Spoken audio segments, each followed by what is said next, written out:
بسم اللہ الرحمن الرحیم السلام علیکم ورحمۃ اللہ وبرکاتہ۔ غالب سر اردو کلاسز میں آپ کا استقبال ہے۔ آپ کے محبتوں کی وجہ سے یہ ویڈیو آپ تک پہنچتے ہیں، اپلوڈ کیے جاتے ہیں۔ ان دنوں ہم لوگ رانچی یونیورسٹی اور نیلامبر پیتامبر یونیورسٹی میں سیمسٹر 4 کے تحت جو نصاب اردو کا چل رہا ہے، یعنی میجر پیپر 7 جدید اور ترقی پسند شعراء کا مطالعہ، اس کے تحت ہم لوگوں نے 2 یونٹ پر بات کر لی ہے۔ تیسری یونٹ میں ہم لوگ مجاز لکھنوی کو ہم لوگوں نے پڑھا تھا۔ اس کے علاوہ آج انشاءاللہ ہم لوگ نون میم راشد کی مختصر سوانح اور ان کی ادبی خدمات پر بات کریں گے۔ تو آئیے سب سے پہلے ان کی سوانح دیکھتے ہیں۔ نون میم راشد کا اصل نام نذر محمد راشد تھا۔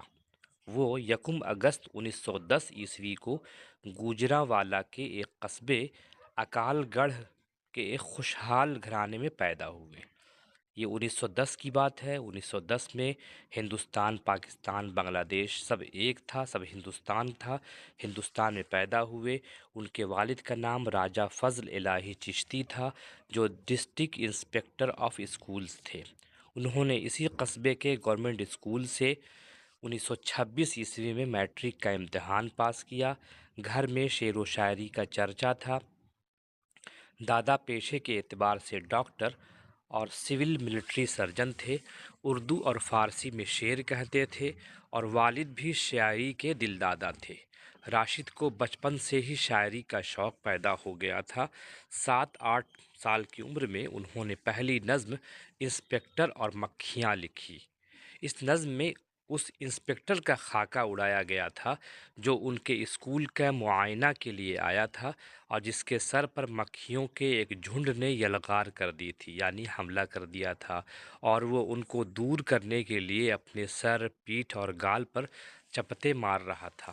اس نظم کے لیے باپ نے ان کو 1 روپیہ انعام بھی دیا۔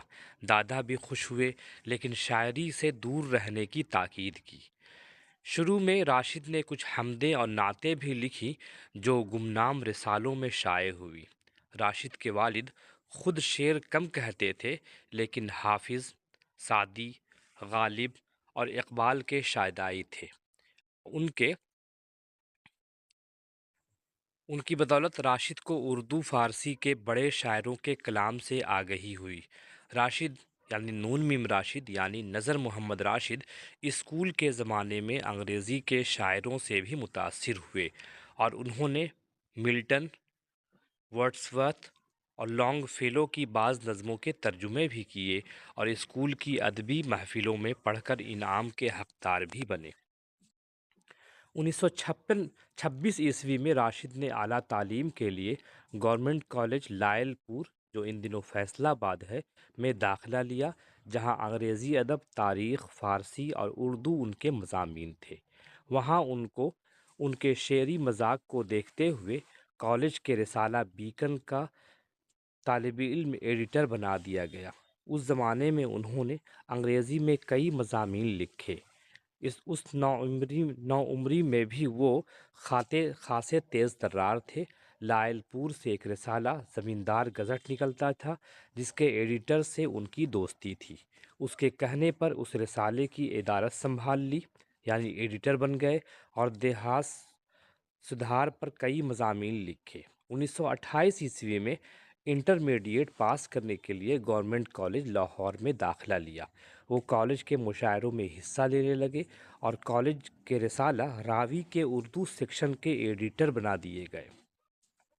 اس میں ان کی کئی نظمیں اور مزاحیہ مضامین شائع ہوئے۔ جلد ہی ان کی تخلیقات نگار اور ہمایوں جیسے معیاری رسالوں میں شائع ہونے لگی۔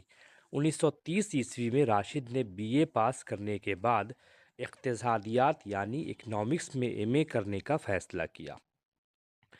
ساتھ ہی فرانسیسی کی شبانہ کلاسوں یعنی ایوننگ کلاسوں میں بھی شرکت کر کے ثانوی کے مساوی سند حاصل کر لی۔ ساتھ ہی انہوں نے ICS یا PCS میں بھی قسمت آزمائی کی، لیکن ناکام رہے۔ اردو کے پرچے میں ان کو سب سے کم نمبر ملے تھے۔ یہ بہت افسوس کی بات ہے۔ ہم نے منٹو کے بارے میں سنا ہے کہ منٹو اردو میں میٹرک میں 3 بار فیل ہوئے، اور آج اردو دنیا ان کو ایک اہم اردو کے افسانہ نگار کے طور پر جانتی ہے۔ اسی عرصے میں انہوں نے منشی فاضل کا امتحان بھی پاس کر ڈالا۔ اس عرصے میں ان کے مضامین اردو شاعری پر غالب کا اثر، ظفر علی خاں کی شاعری اور امتیاز علی تاج کی ڈرامہ نگاری کا ڈرامہ انارکلی وغیرہ شائع ہوتے رہے۔ اس میں ان کو ڈاکٹر دین محمد تاثیر کی رہنمائی حاصل تھی۔ ایم اے کرنے کے بعد وہ اپنے والد کے ساتھ مختلف مقامات پر رہے اور خاصا وقت شیخوپورہ اور ملتان میں گزارا۔ 1934 میں تاجور نظیم آبادی کے رسالہ شاہکار کی ادارت کی، یعنی ایڈیٹر بنے، لیکن 1 سال بعد اس سے الگ ہو گئے۔ پھر بیکاری سے تنگ آ کر ملتان کے کمشنر کے دفتر میں بطور کلرک ملازمت کر لی۔ اس زمانے میں انہوں نے اپنی آزاد نظم جرأت پرواز لکھی، جو قارئین کو جس نظم نے سب سے زیادہ چونکایا وہ اتفاقات تھی جو ادبی دنیا لاہور کے سالنامے میں شائع ہوئی تھی۔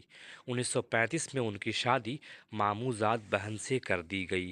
جس زمانے میں راشد ملتان میں کلرک تھے، وہ عنایت اللہ خان مشرقی کی خاکسار تحریک سے متاثر ہو گئے اور ملتان کے سالار بنا دیے گئے۔ وہ اس تحریک کی ڈسپلن سے متاثر ہو کر اس میں شامل ہوئے تھے اور ڈسپلن کی مثال قائم کرنے کے لیے اپنی ایک خطا پر خود کو سر عام کوڑے بھی لگوائے تھے، لیکن جلد ہی وہ تحریک کی آمریت سے دل برداشتہ ہو کر خاموشی سے الگ ہو گئے۔ اسی زمانے میں انہوں نے الیگزینڈر کوپرین کے ناول مایا کا ترجمہ بھی کیا، جس کا معاوضہ پبلیشر ڈکار گیا اور اس کتاب کا نام تک کہیں درج نہیں کیا۔ مئی 1939 میں ان کا تقرر آل انڈیا ریڈیو میں بطور نیوز ایڈیٹر ہوا اور اسی سال پروگرام اسسٹنٹ بنا دیے گئے۔ پھر انہیں ڈائریکٹر آف پروگرام کے عہدے پر ترقی دے دی گئی۔ 1941 میں ان کا تبادلہ دہلی کر دیا گیا۔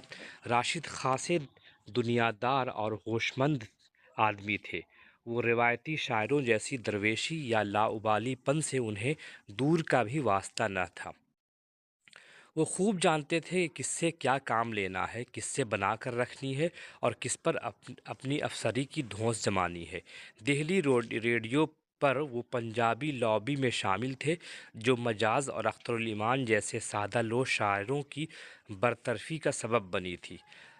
اپنی انہی تراریوں کی بدولت وہ 1942 میں فوج میں عارضی کمیشن حاصل کر کے سمندر پار چلے گئے اور پروان کا دنیاوی ترقی کا راستہ ہموار ہوتا گیا۔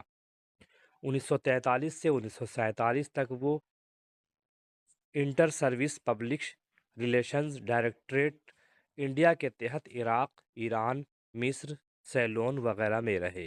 فوج کی مدت ملازمت کا خاتمہ پر وہ آل انڈیا ریڈیو میں واپس آ گئے اور لکھنؤ اسٹیشن کے ریجنل ڈائریکٹر بنا دیے گئے۔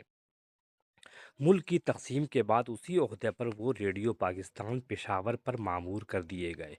1 سال پشاور میں اور 1.5 سال لاہور میں گزارا۔